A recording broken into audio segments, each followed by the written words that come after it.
But joining us right now on the Rich Eisen Show is one of my favorite people. I got to know him in the early years of NFL Network for sure.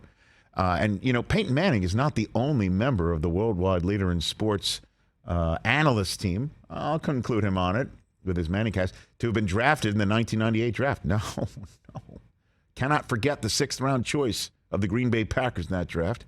And he's number one in my heart. His name is Matthew Hasselbeck, and he's back here on the Rich Eisen Show after a very long absence. How you doing, Matthew? What's going on? Hey, what's up, Rich? I thought you were going to say Randy Moss, class of '98 draft as well. Oh, really? That's right. I forgot about that. No, I'm focused on you. This is all. It's all about you. Did you get a call from Holmgren? Peyton Manning, Ryan Leaf draft 1-2, and I was 187. Randy was in there somewhere. He fell a little bit in the first round. Right. Still has a chip on his shoulder about it, as we learned last week on our show. Did you get a call? Did you get a call from Holmgren that day? Your phone rings and it's Mike saying you want to be a Green Bay Packer. Is that what it was? I got a call from Andy Reid, the quarterback coach for the Green Bay Packers that year. Yeah. What did he say? It was a great call. I say? had a landline phone, with like the little squirrely, like the wire.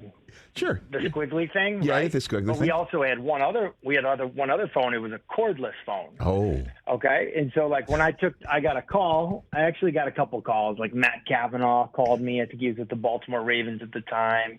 Sean Payton called me. He was with the Philadelphia Eagles as the quarterbacks coach at the time. Both those guys said the same thing. Hey, this is during the 6th round. Hey, we're not going to be able to draft a quarterback. I want to draft a quarterback. They're not going to let me. But I want you to know, after the draft, we want you to sign as an undrafted free agent.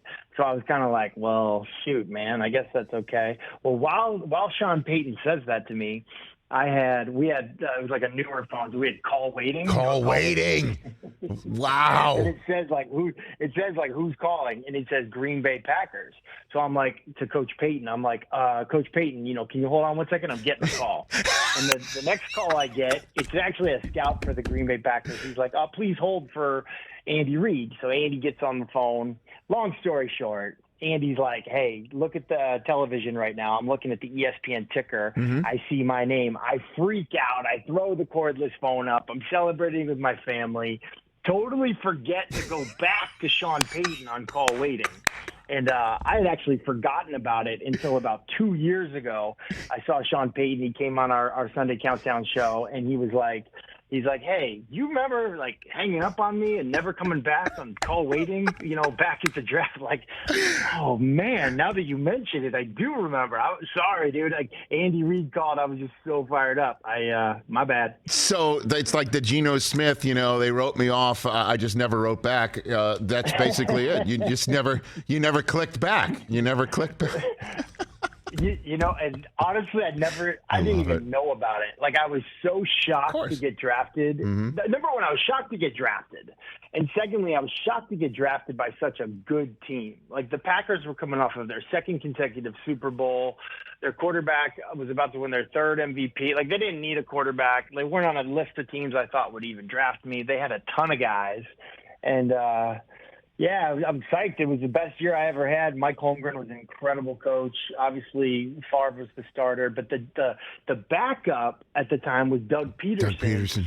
And how it is in these meetings as a rookie quarterback, probably like it was for Brock Purdy to start out the season. Right. Like you're just sitting there while they coach the other guys. You're not allowed to talk. You just shut up and take notes. And so, like, what I would do that rookie year, I would write down all the questions that I would have asked if I was allowed to ask Andy Reid or Mike Holmgren a question, and I would write them down. And then I would try to ask Doug Peterson as many of those questions as I could from the walk, from the quarterback room to the locker room, which is it was kind of a long walk. But and that was really, I would like to say that's when Doug Peterson got his start in coaching. I'd like to take a little credit for that. I love it. I love that whole story, Matthew. I love all of it. Matt Hasselbeck right here on the Rich Eisen Show. Let's talk Purdy. He got named as a finalist for Rookie of the Year, and we all know what he's done. What do you make of him, and fully know that your long-lost Hasselbeck brother, Chris Brockman, thinks he's a product of the system? more than anything else right now. So be careful. Ooh. Be careful. Okay, where do I start? Finalist? Did you say finalist? Yes, because it's they're all. Yes, there's three of them. There's dude, Kenneth Walker, there's Garrett Wilson, and him. Nah, who? Garrett Wilson? Yep. No, listen, I love those guys. I love them both. But how do you not give it to Brock Purdy this year? 7-0 as a starter. Like he's playing on he's a starting quarterback in the the NFC Championship game. Please, he's absolutely crushing it. That dude is playing so well. Sure, like does Kyle Shanahan deserve credit? More credit than he's getting? Yeah, he does. I would even argue another class of '98 draft class, Brian Griese. He deserves a lot of credit. This dude came from the broadcast booth calling college football games. And now he's the quarterback's coach in the NFL. Like, I don't think people realize, like, when you're calling college football games, you're not really, like, all the way into the NFL. And, like, when you're calling NFL games or you're doing, like, NFL-type stuff, you're not really all the way into the college game. So, like, I have a ton of respect for the job that Brian Griese, you see, what do they have, 66 starting quarterbacks across the NFL this year? Most teams that had to go to their second or third guy fell flat on their face. Like, go ask the Miami Dolphins how easy it is to play with your third-string quarterback. Go ask a bunch of these other teams.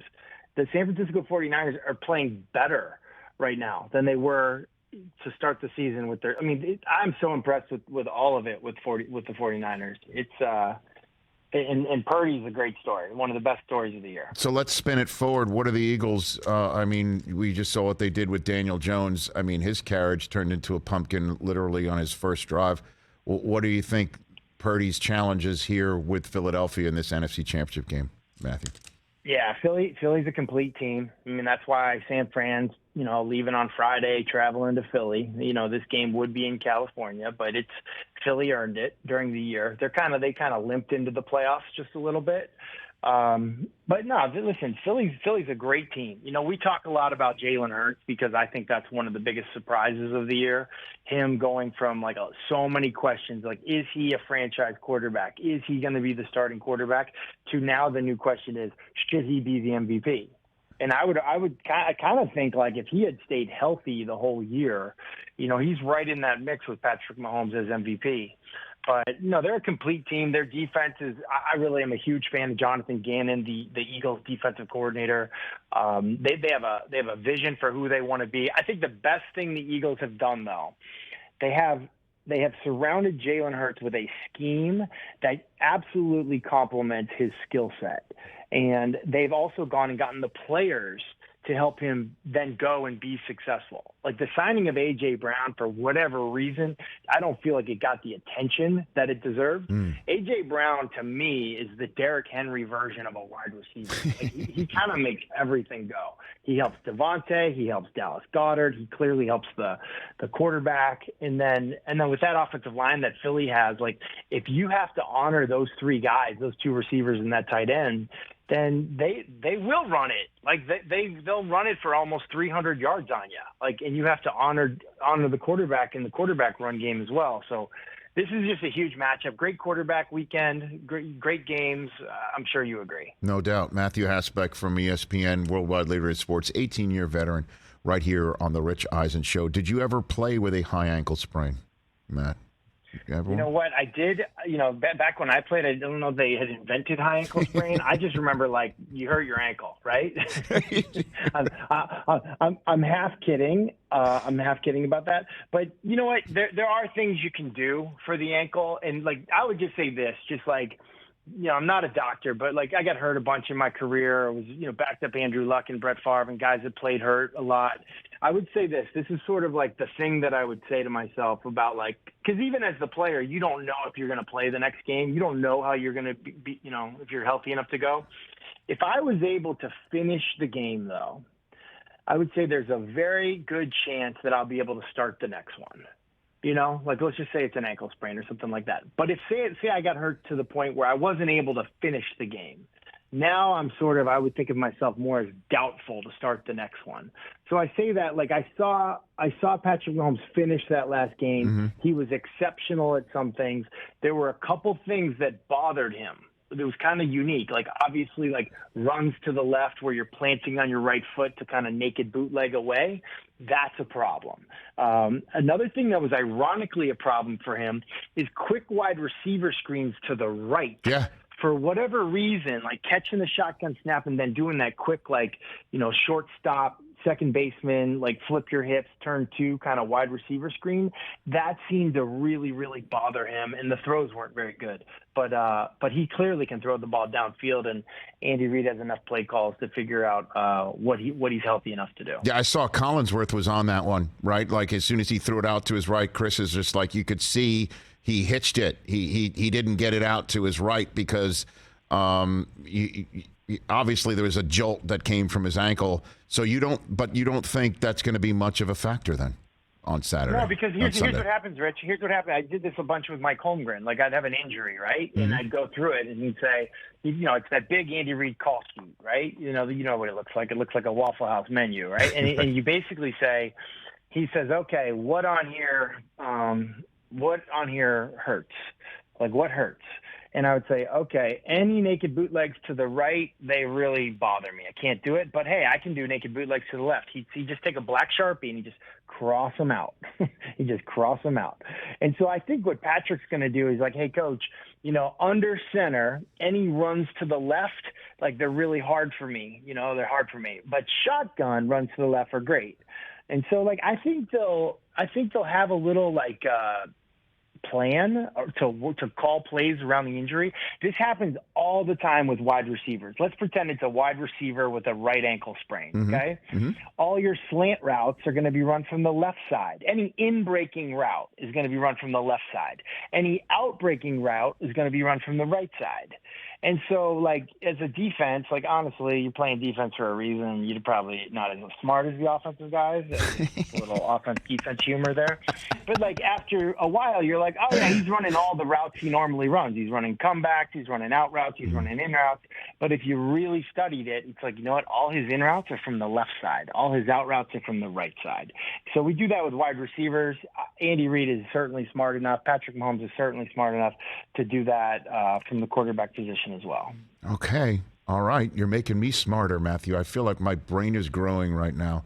All right. So, but wouldn't Lou Anarumo, can he suss it out like mid-first quarter?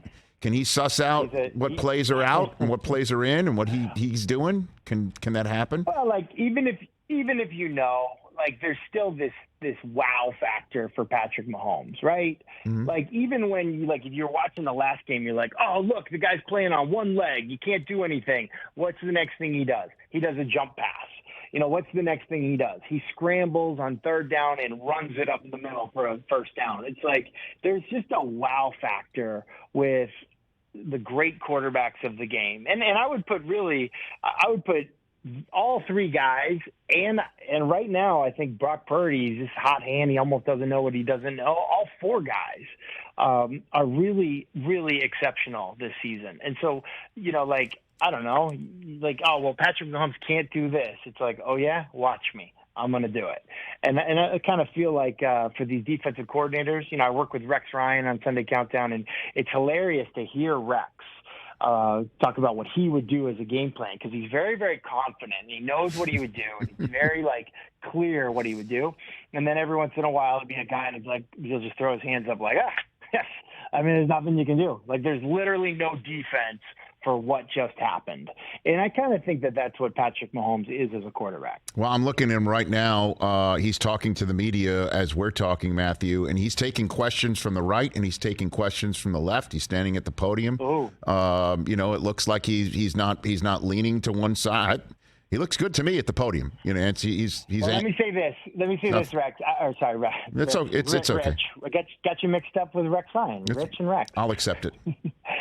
I've been to those walkthroughs. Everyone's like, this is like breaking news because he had the walkthrough. Mm-hmm. And half the guys don't even tie their shoes for the walkthrough. It's literally a walkthrough. Some coaches, a little more up tempo, they'll call it a jog through. But even at the jog through, yeah. Literally, guys aren't even tying their shoes. So that tells me nothing. What I really care about is I want to hear what happened after practice. Mm-hmm. And now the press conference is before practice. So, right. I still think we're in wait-and-see mode. Yeah, he says it's feeling good to go is what he's saying right now. Matthew Hasselbeck here on the Rich Eisen Show. I know, right? Through. I know, exactly. in Crocs. In Crocs, Rich. Crocs. So you mentioned the wow factor for Mahomes. I guess the wow factor for Burrow is the result. But you watching him, what's the wow factor watching Burrow, Matt, for you? Well, I mean, all these quarterbacks, like the combined record of all these quarterbacks that are left is 35-2. And Joe Burrow, of that 35-2, has the best record of them at 10-0, like in this last run here. So Burrow, to me, is playing the best of anybody right now, like the best. If I had to say one thing that he doesn't get enough credit for, is that his ball security in the pocket is so good. It's the best in the business. Watch him play. He will have two hands on the ball in the pocket. And, people are like, oh, so what? Big deal. What's that really matter? Huge deal. This dude's been sacked over 100 times in the last 2 years. He's lost 4 fumbles. 4. And so, I think as quarterbacks, if you listen to Tom Brady or you listen to some of the great quarterbacks that have ever played, the guys who actually win, not the guys who throw for a bunch of yards, the guys who win, there's this mindset that quarterbacks some have where it's just oh, interceptions are my fault, but fumbles aren't really my fault. Those are somebody else's, somebody missed a block or something like that.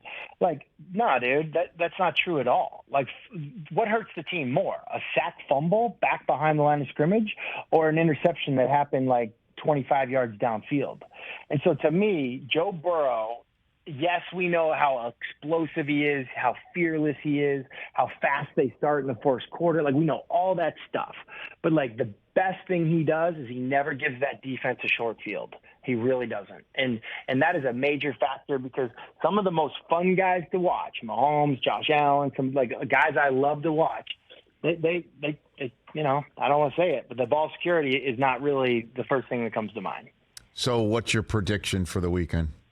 Matt, what do you got? I think Joe Burrow comes out blazing, starts fast, and I think they get up big on Kansas City, and I think Kansas City mounts an epic comeback because that's just what they can do whenever they want to.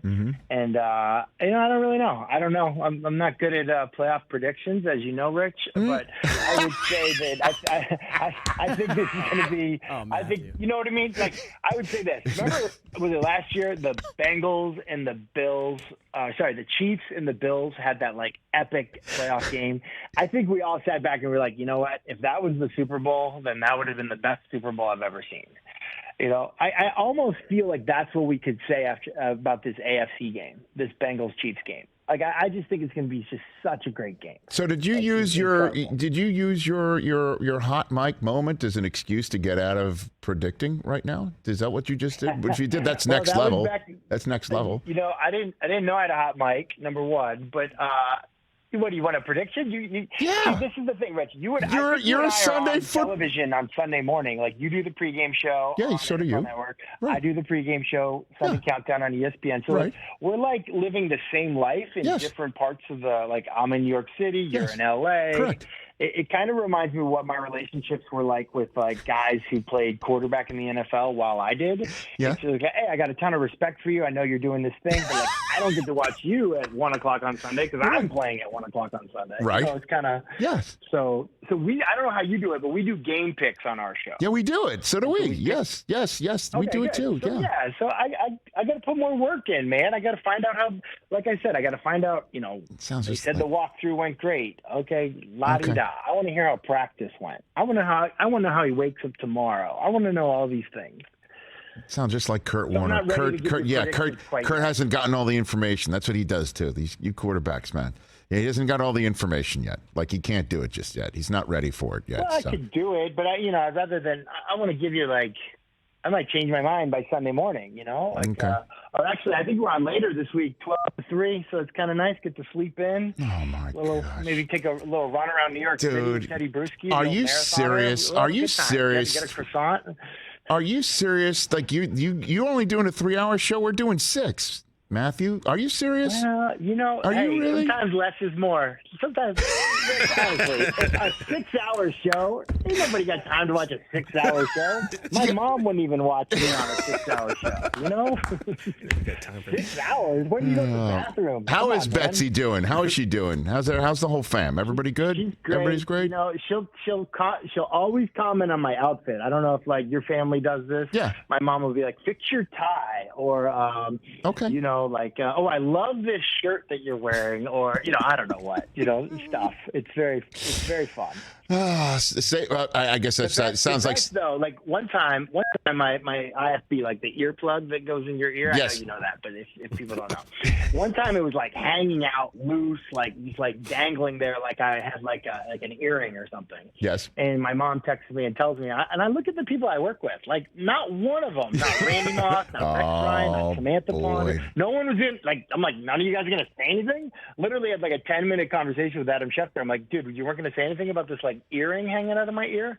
Like, I didn't want to be rude. I don't know, man. Normally, have you lost the locker room, Matt? I mean, is that what's happening? Have you lost the locker room there already?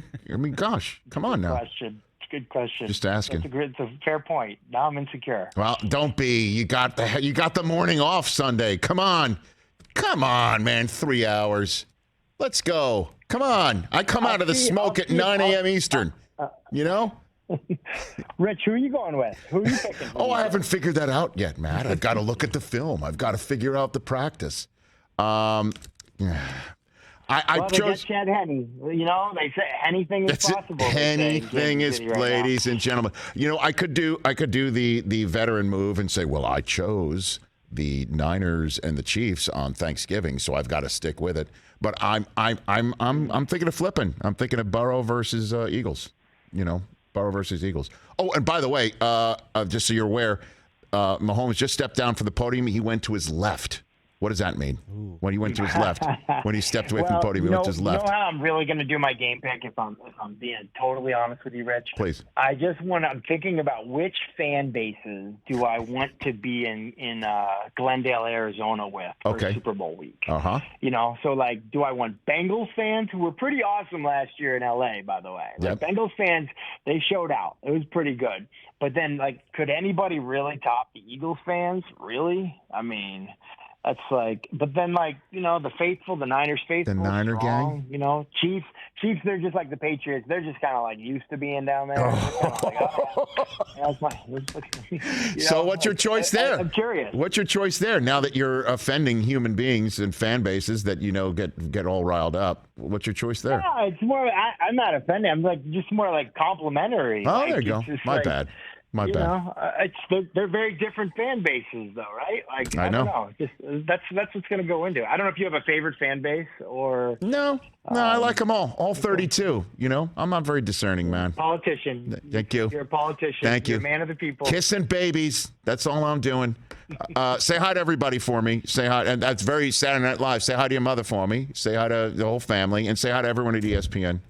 We'll see you soon. I will. Rich, you're a legend. By the way, just so you know, like you still have a lot of Sports Center pictures all throughout the headquarters there. You're really? Like a living legend, man. Will you snap one? Snap one. Let me see it the next time. Let me see. I will. Well, we shoot in the Seaport in New York City. I know. So next time I'm at the at Bristol, Connecticut, like HQ, the house that Chris Berman built. Yes. I will go down there and I will shoot you some pictures. I might even put them out online. I love it. Twitter, as they say. Do it, please. Okay. Do it. Say hi to everybody. Right. Thanks for the call, Matthew. You're the best. Thanks, man. There you go. Say hi to everybody there. There you go. Fantastic. Matthew Hasselbeck, everybody. Catch the Rich Eisen Show every single day on the Roku channel, 12 to 3 Eastern, for free.